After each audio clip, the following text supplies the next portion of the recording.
Betty! Betty, it's Jimmy!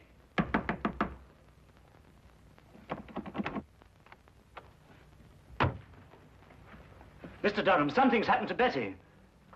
Force the door open.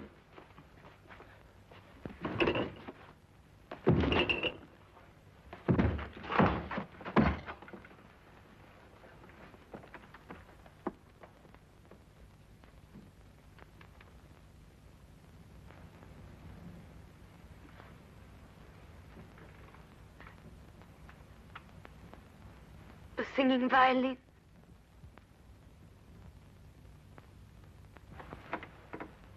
Betty, darling. The singing violin. It was here again. I saw it. I heard it. The singing violin. I heard it. Betty. I saw it.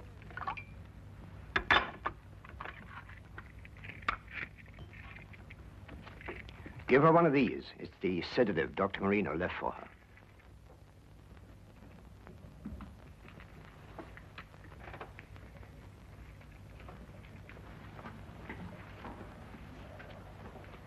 She will attend to my stepdaughter.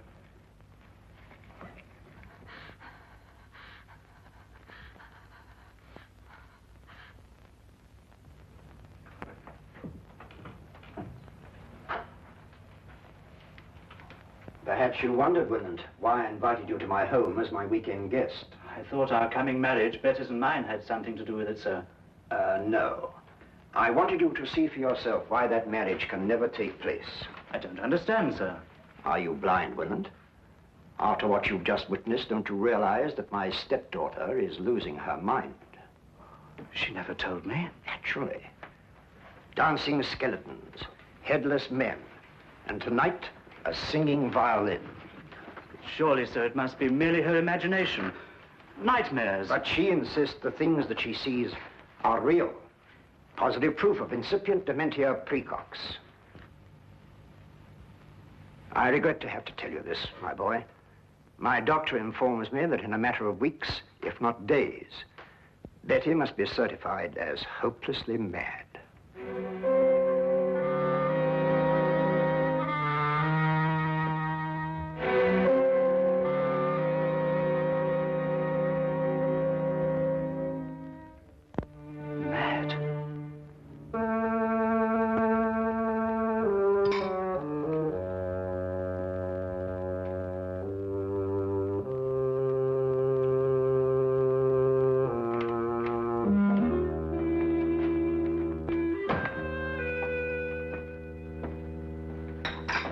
Finished, sir? Yes. Get out the Thompson file, Wilkins. You know that hatchet killer. Yes, sir.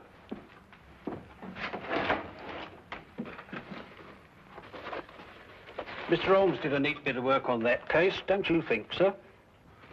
Might I remind you, Wilkins, that Scotland Yard also worked on that case? Yes, sir.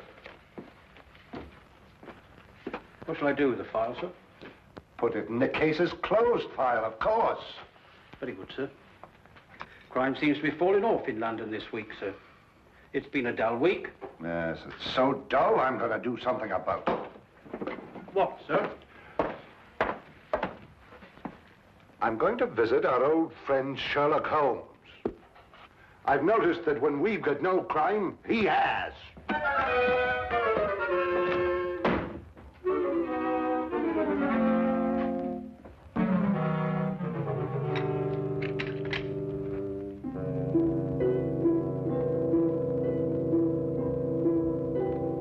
A beautiful girl having hallucinations, a worried housekeeper, an austere stepfather, a heartbroken boy, a gloomy old house in a quiet section of London.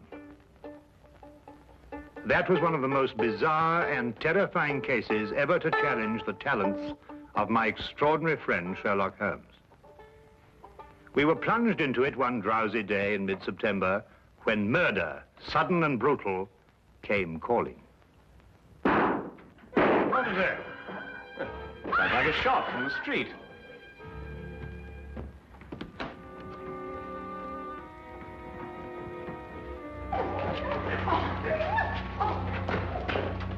Stand back there. Stand back, please. What's happened to your passenger? He's dead, sir. Dead? True enough. He's been shot. What's going on here? This man in the carriage, Inspector. Shot he was, sir. All right, let's stand back here, please. Stand back, please. Stand back. Let's move along here, please. Please. Stand back, please. Move along here, please. Please stand back. Move along here, please. Move along. Officer, Yes, sir. you take charge here. Yes, sir. All right, driver. What do you know about this? I don't know. We were... We were about to have a visitor. Where? What do you mean, where? Yes, a young man, but he was murdered before he reached here. Murdered? How do you know?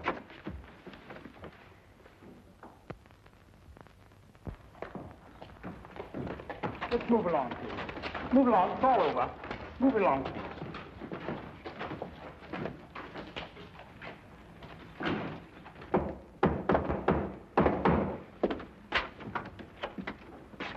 Oh, hello, Lestrade. I've been expecting you. I didn't know myself I was coming here until a few minutes ago. I suppose you also know why I came here? Murder. Both Dr. Watson and I heard the shot. I observed part of the proceedings through the binoculars. This was found in his pocket. Sherlock Holmes, 221B Baker Street. He was obviously employed by a tea and spice merchant. The aroma is unmistakable, eh, Watson? Oh, unmistakable. The boy's wallet gave us some further information. His name was James Winant. He lived at number 5 Crestwood Place. He was employed by Stackhurst and Durham, tea and spice merchants. Stackhurst. Stackhurst. Does the name mean something to you, Holmes? Well, it should. Stackhurst and Durham appears in almost every tin of tea sold in England. What was young Winant's business with you, Holmes?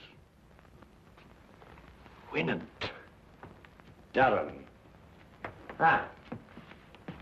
I've never heard of Winant before. Were you able to ascertain anything from the cabby? No, one of the passers-by heard him say, the Singing Violin.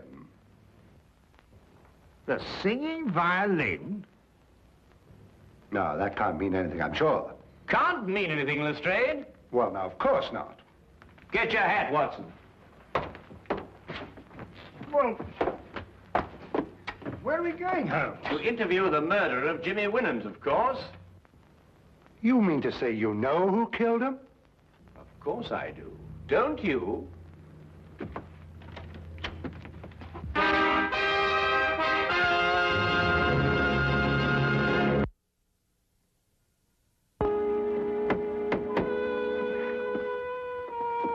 Might I inquire who lives in this dreary monument to great wealth? Guy Durham. Durham. Wasn't he one of the partners of the firm that employed young Winant? Yes, the only surviving member. Stackhurst died 15 years ago. Holmes, you said we were going to visit Winant's murderer. I did. Yes? Good morning. I'm Sherlock Holmes, and this is Dr. Watson. I'd like a word with Mr. Guy Durham. Here is my card. I'll tell him, for all the good it'll do. He left word he doesn't want to be disturbed. Come in.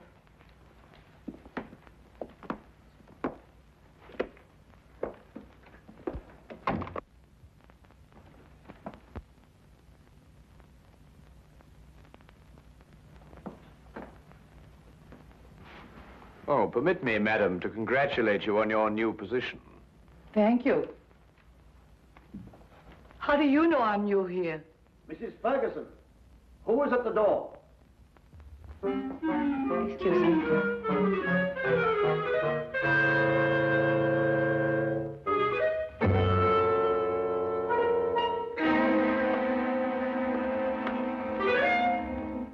How did you know? Well, she was unfamiliar with the position of the curtain cord. She obviously hasn't been employed here very long.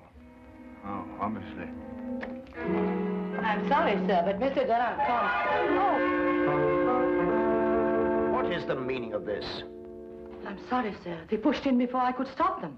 I must apologize for this intrusion, Mr. Durham, but it's imperative that I speak to you. Oh, very well. As long as you're here, what do you want? I take it you are Sherlock Holmes. At your service, sir. And this is my friend and colleague, Dr. Watson. Pleasure, sir. How do you do? Sit down. I regret to say that I am the bearer of bad tidings, Mr. Durham. Your prospective son-in-law was murdered not 2 hours ago. What? Winant murdered?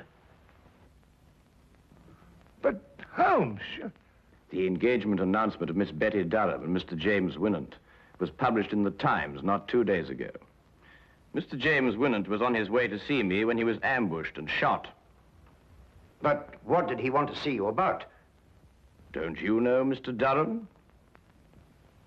No. Then perhaps Miss Betty, your stepdaughter, I believe. Yes, Betty is my stepdaughter. I adopted her when I married her mother. Perhaps she might be able to provide some information. I am sorry. I'm afraid I cannot allow you to see her. She has been in a highly overwrought frame of mind of late. Only this morning, under the advice of her doctor, I sent her away for a complete rest. Moreover, it is best under her present mental condition that she should remain in ignorance of Winant's death. Oh, that's most unfortunate. Probably the excitement of her forthcoming marriage brought on an emotional upset. Not only probably, Doctor, but true. And now, if you'll excuse me, I regret I cannot be of any more help to you. Oh, Mr. Durham, what is the name and address of your former housekeeper? Why do you ask? Well, housekeepers are rather hard to come by these days. If she hasn't already found a new position, I'd like to employ her. Oh, I prefer not to recommend my former housekeeper. I had to discharge her for theft. Good morning, gentlemen.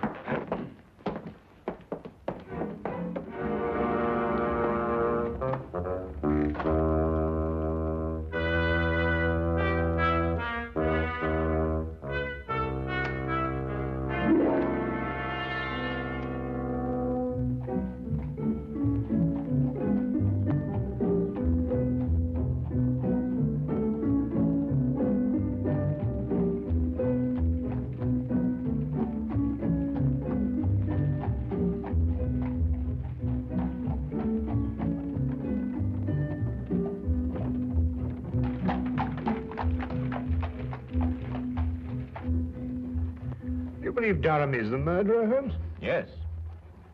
Why are you so sure? Well, 15 years ago, Horace Stackhurst died in extremely mysterious circumstances. Stackhurst? Would that be the Stackhurst of Durham's firm? The same. Shortly after Stackhurst's death, his widow married Durham. And the widow is Betty's mother, I presume? Indeed, she was. But the mother herself died within a year, and Betty inherited a great fortune. Durham was appointed guardian until such time as Betty married. Oh, I'm beginning to understand. Tell me, Holmes, have you solved the mystery of Winant's dying words yet? The singing violin? Oh, well, that's really very easily explained, Watson, now that the... Ah, here we are.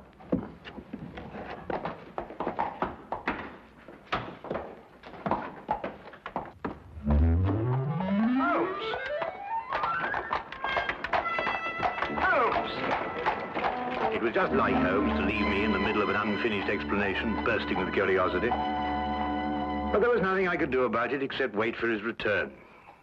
I waited up for him until midnight, finally retired without seeing him. And when I awakened the next morning, he was already gone. I didn't see him again until shortly before 10 o'clock.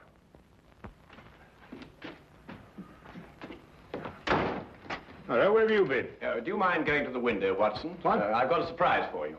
Oh, Go on. all right.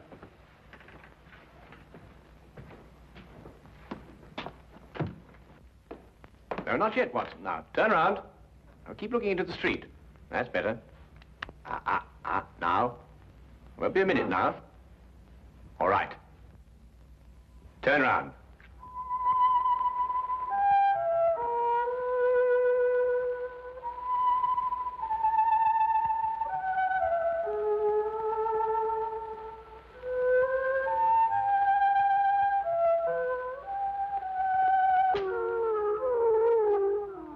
Well, what? A singing violin. Well, that's fantastic. Yes, a fiend with a diabolical mind, our Mr. Durham. Soap on the bow so that no sound should come from it, and this. Come along, Watson. Where to? To complete a plan which this time only you can effect. Oh, really? After you.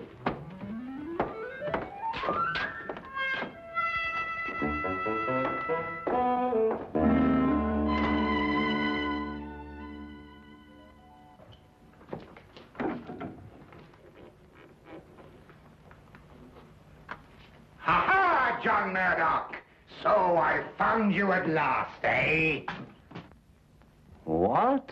You've been making advances to my wife, and I am going to thrash you within an inch of your life! Wait a minute. You've got the wrong man. Don't you lie to me! I'm not John Murdoch, I tell you. Help! There's a lunatic loose. Oh, so it's a fight you wanted it? I've heard about men like you before. You smiled your last smile, my voyaging vagabond.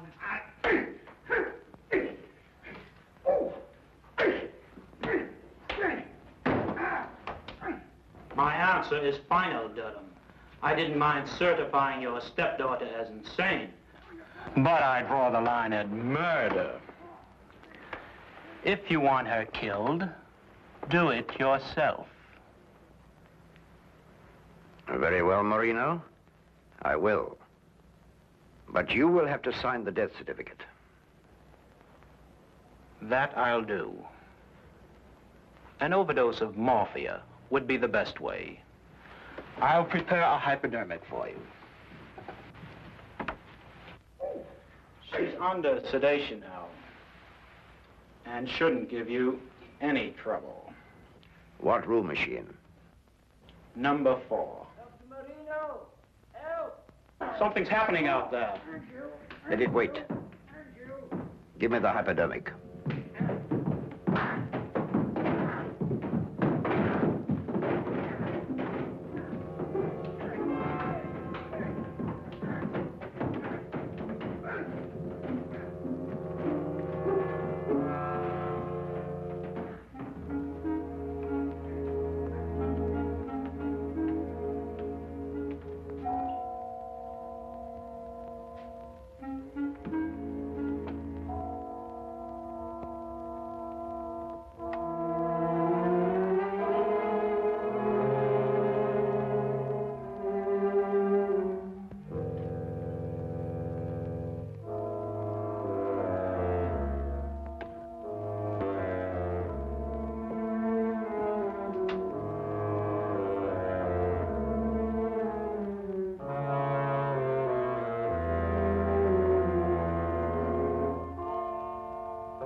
Durham! Durham, do you hear me?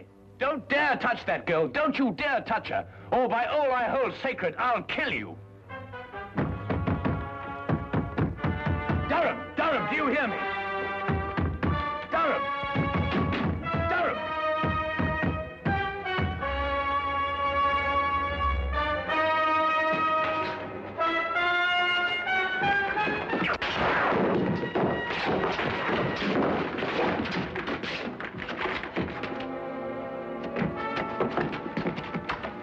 Are you all right, Holmes? The girl, is she all right, Watson? Just drugged. She'll be all right. Well, what kept you so long? Dr. Marino brought up reinforcements. When I came here and answered your summons, I found Dr. Watson fighting with 4 men. Must say he was holding his own. Now, will somebody please tell me what this is all about? Nothing would give me greater pleasure, Inspector. May I introduce Mr. Guy Durham, your murderer? What?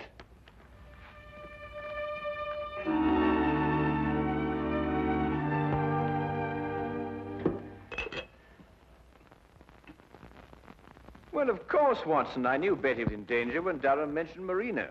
I met him before and knew he wasn't a doctor, but a charlatan. Tell me, Watson, how did Betty take the news of Jimmy's death? It came as a terrible shock to her, I'm afraid. Poor girl broke down completely. Well, she's young. She'll recover. And youth has a way of overcoming tragedy.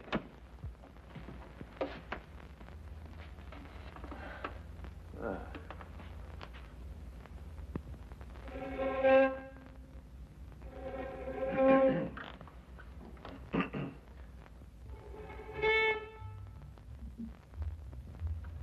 Oh, confound it. I completely forgot that I soaped this bow. It'll be days before I can play again. Really? A wonderful invention, soap. Has so many uses.